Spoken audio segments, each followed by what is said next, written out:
Yumila approaches the ball as the principal notes that she's nervous, thinking she must still be at level 1. But she chooses not to say anything, and she touches the ball, which reveals that she's already at level 99. Everyone is surprised to see this, thinking it's impossible, and she becomes worried, realizing that she won't be able to live a peaceful life. Everyone questions the result, and the principal thinks that the ball malfunctioned. So the officials replace it, and Yumila repeats the test, but the result doesn't change. She realizes that she can no longer hide her secret, so she mentions that the reading is correct. But the officials don't believe her, thinking she tampered with the device, because it's impossible for a freshman to be at level 99, saying she needs to defeat monsters to level up. But she reveals that she has been doing this for years, and everyone is surprised to hear this, but the principal thinks that only time will tell if the result is accurate, telling her to introduce herself. But she notes that the principal doubts her, and as she gives her introduction, she hears students calling her a fraud. After the ceremony, everyone gathers for a buffet party, but Yumila notes that nobody wants to talk to her, so she decides to leave. While walking around the campus, William approaches her, accusing her of cheating. He thinks that she wants to stand out, asking her if she has no pride as a noble. Edwin appears, calling her a central wannabe, as he explains that William has been training with a sword since he was a child, and this explains why he's already at level 10. Edwin also thinks she cheated, but she explains that she's at level 99, saying they will believe her once classes begin. They become upset, thinking she's trying to act innocent, and Oswald joins them, saying she lacks credibility. She realizes that she grabbed the attention of the love interests, as she recalls that William is a warrior with a strong sense of justice, while Edwin is the main hero of the game, and he can use magic along with his sword. Oswald is a magic prodigy, and he's popular because of his cool personality. But Yumila doesn't like any of them, and she just wants to avoid them so she can live a peaceful life. Edwin tells her to prove that she's telling the truth by displaying her magical powers, but she knows that she's going to create a commotion if she uses her magic. So she tells them that Alicia appears to be lonely, advising them to talk to her.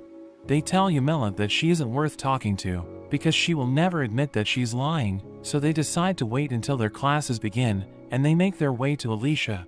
Yumila goes home, and her maid Rita wonders why she left during the party. She explains that she doesn't like the people in the party, but Rita tells her that she will never find a good partner if she continues to behave that way. Rita tells her about Edwin, thinking he's a good match for her, but she notes that he doesn't like her, asking Rita what a central wannabe means. She's surprised to hear this, but she tells Yumila not to concern herself with it, thinking someone called her a central wannabe. But she wonders how Rita came to that conclusion, because she never mentioned it, so she concludes that it refers to her family. We learn that Yumila comes from a family of regional nobles, but they don't hold a special position in the capital, so they aren't considered as central nobles. The term central wannabe refers to regional nobles who spend time in the capital despite having no influence there, and this is considered as an insult. The next day, we see Yumila in her classroom as she hears her classmates gossiping about her, thinking she's lying about her level. Alicia enters with the boys, as Yumila wonders why Alicia already has a good relationship with them, because the story has just begun. She thinks that this is because of what happened during the buffet party, so she wonders if the story changed because of her. Later that day, the students prepare for their first class, which is about practical swordsmanship.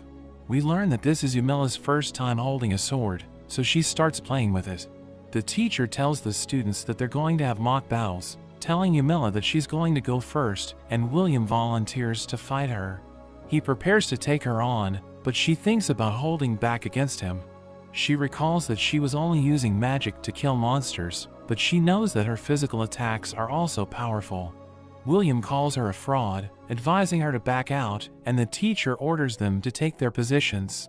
But she doesn't raise her sword, so the students laugh at her, and William mocks her, asking her if she has decided to surrender. But she reveals that this is her first time holding a sword, and he becomes upset, thinking she's mocking him, so he threatens to break her bones. But as he charges in, she notes that he's incredibly slow, and she dodges his attack, causing him to lose his footing, and he falls to the ground. Everyone is surprised to see this, and she wonders if the fight is over. The teacher is about to declare her as the winner, but William refuses to give up, and he's about to strike her, but she parries his attack, blowing him away. She becomes worried, thinking she'll be in trouble if anything happens to him, but she realizes that he's still alive. She offers to take him to the infirmary, but the teacher says he will do it, telling the students to practice swings while he's away. The students are afraid of her, but she notes that she held back against William, knowing he would have died if she attacked with her full power. She decides to practice swings, but with each attack, she creates shockwaves, and the teacher never returned to give his lecture. The next class is about practical magic, and we see that Alicia and Oswald are her classmates. The teacher wants to test the students' magical abilities, so she tells them to hit the dummy with their spells. We learn that there are 4 basic elements, which the students use to attack the dummy. Light magic is extremely rare, so even though Alicia is struggling to use it, her classmates are impressed by her ability.